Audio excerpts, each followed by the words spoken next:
here we go. And I think probably for most of us, like myself, we spend probably more time in our head than we really need to or like to. And we pore over stuff constantly and we churn it around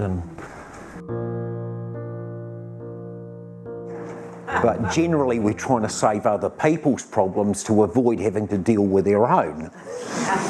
A nice diversion.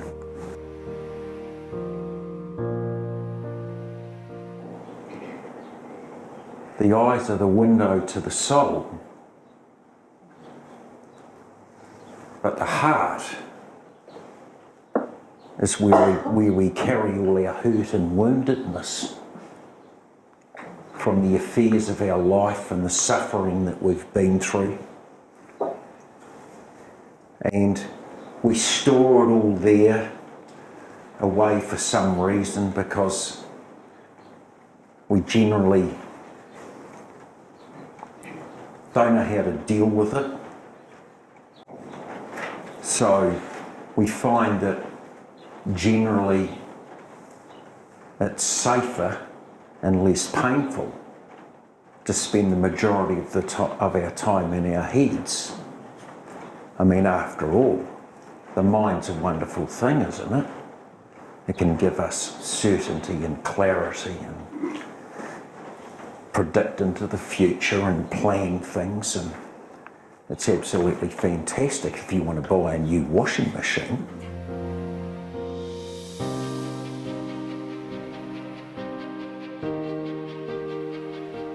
I thought we might look at what's going on with ourselves and the dynamics of that, and why we find it so difficult to deal with matters of the heart.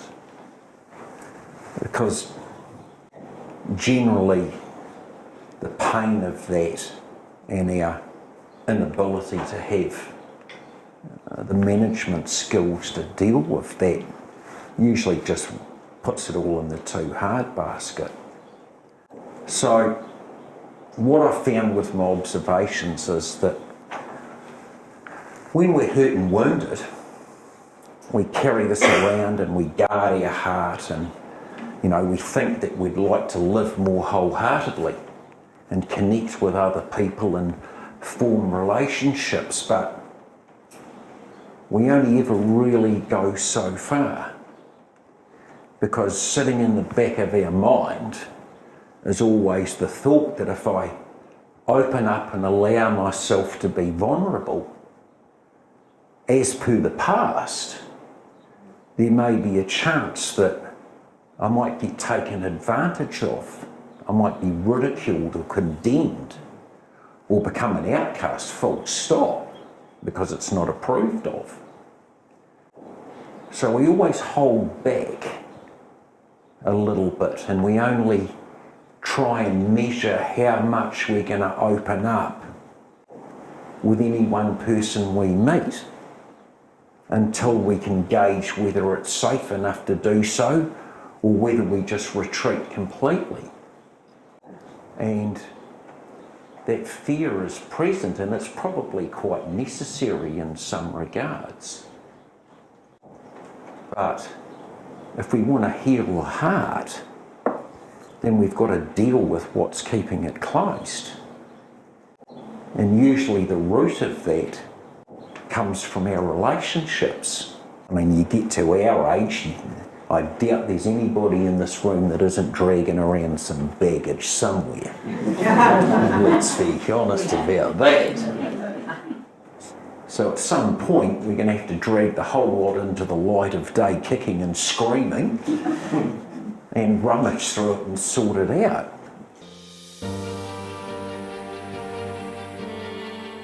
And the problem with those heavy emotions that we carry around is the mind will kick in and go, I've got a story that goes with that. And we write a story that suits us. And it usually falls in our favour. of course, but it's a version of the truth. But it is not the truth. And therein lies the problem. Because the story we tell and believe supports how we feel. And how we feel supports the story. And when we visit our suffering, we tune this over and we go from one to the other. We go from the story, back to the emotion, feel the feelings, repower and re-energise the story, and go back to the story, and we just ruminate on this, and it just churns around and around and around, and there's no solution to be seen anywhere.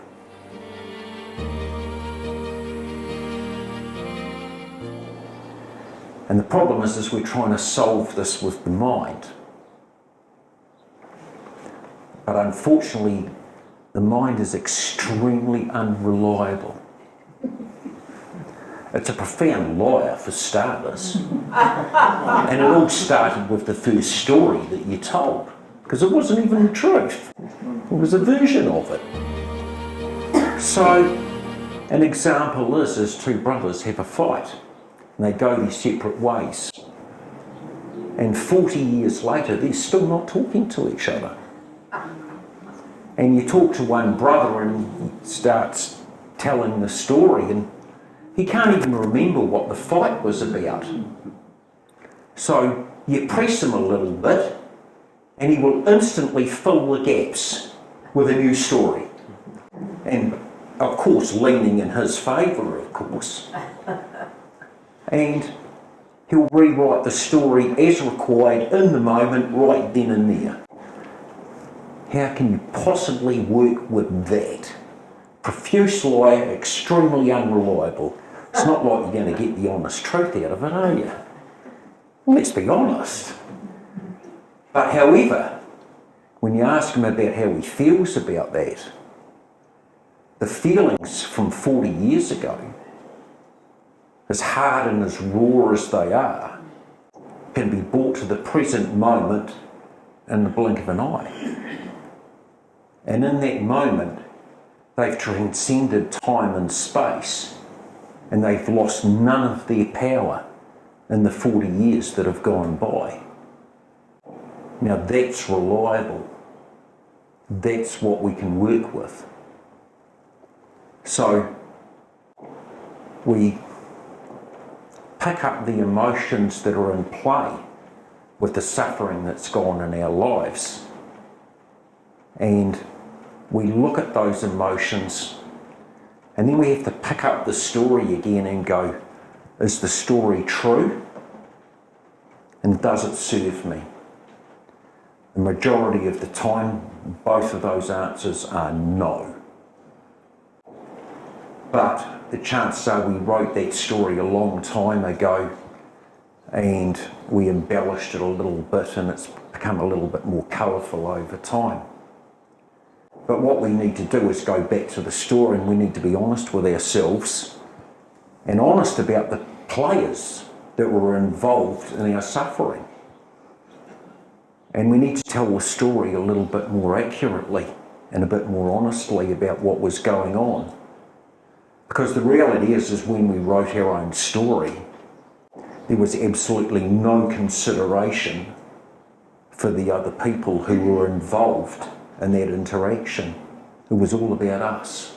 Yay!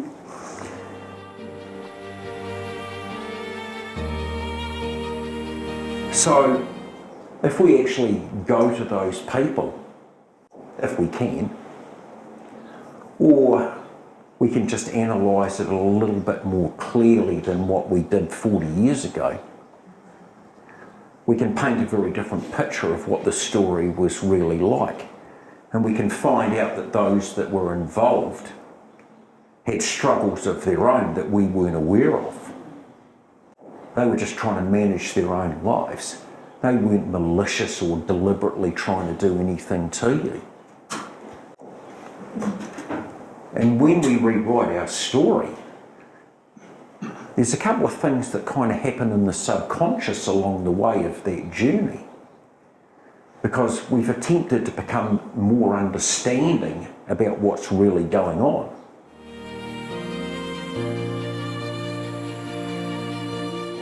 But in that space, when we know the story of the other players, we automatically become more compassionate and empathetic, and we become forgiving as to what's actually going on.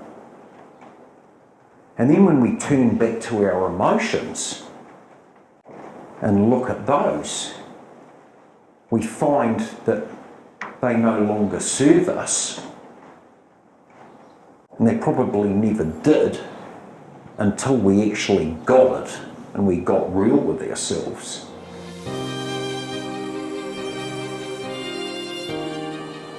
And the thing is with those emotions is, once we've got no story to hang them on, there's no energy left for them. And they just fall away. The energy just melts away, goes through a process of alchemy, and we finish up with these higher attributes that we didn't have before. We're now more calmer and centered and balanced, because the mind is always looking for peace and understanding.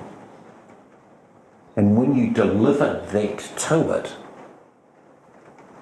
there's nothing to look for, and the mind will automatically settle. And what's happening with the heart, instead of carrying around this woundedness that we have, and being sad and hurt and ashamed and guilty and angry, we carry around these higher faculties that are now able to us. So there's a shift energetically within us as to who we are and how we are in the world all of a sudden. And then we start to see the world quite differently, because we're not looking through our woundedness at everything that we see in the world. And what this does is, when the heart feels well, we are more able to step through feeling vulnerable and afraid, and more into being our authentic selves and living a more authentic and wholehearted life.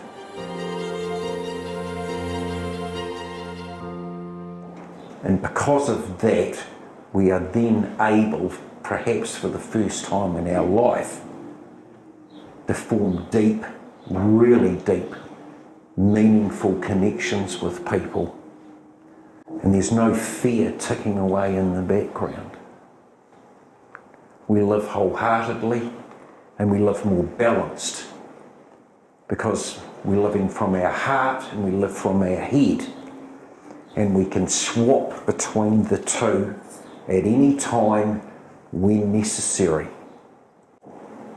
And we become more balanced and even more centered and more whole than what we were. Because being in damage control a lot of the time requires an awful lot of energy. And if we split our energy in half, it means we don't have enough for the things that really matter. The faculties of the heart when it's open: grace, beauty, creativity, joy and love. And when we have those things present in our lives, how can we but not have a beautiful life? Even when they overcome the challenges, they step up and they do what needs to be done when it needs to be done, and we love them for it, because they save the rest of us from ourselves mostly. John, what happens when you deal with that pain or resolve that pain or process that pain in this life? Our emotions are literally just energy with a name. Generally, as a rule, we carry our hurt in our heart, and we carry our anger in our liver, no surprise. Fear usually resides in our kidneys, sadness in our lungs, and there's a few others spread around the place. Now, the nature of energy is very much like water.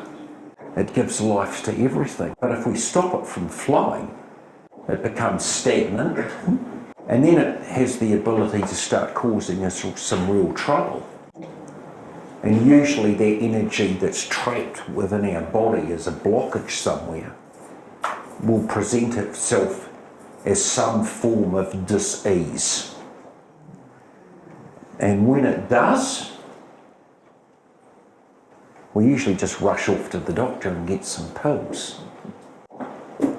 And then we find ourselves locked into a system where we're being medicated constantly, and I get some relief, but it's not really sorting it out. And then the doctor's going, oh, you need surgery, we're going to carve you open and sort it out. And then there's more medication afterwards.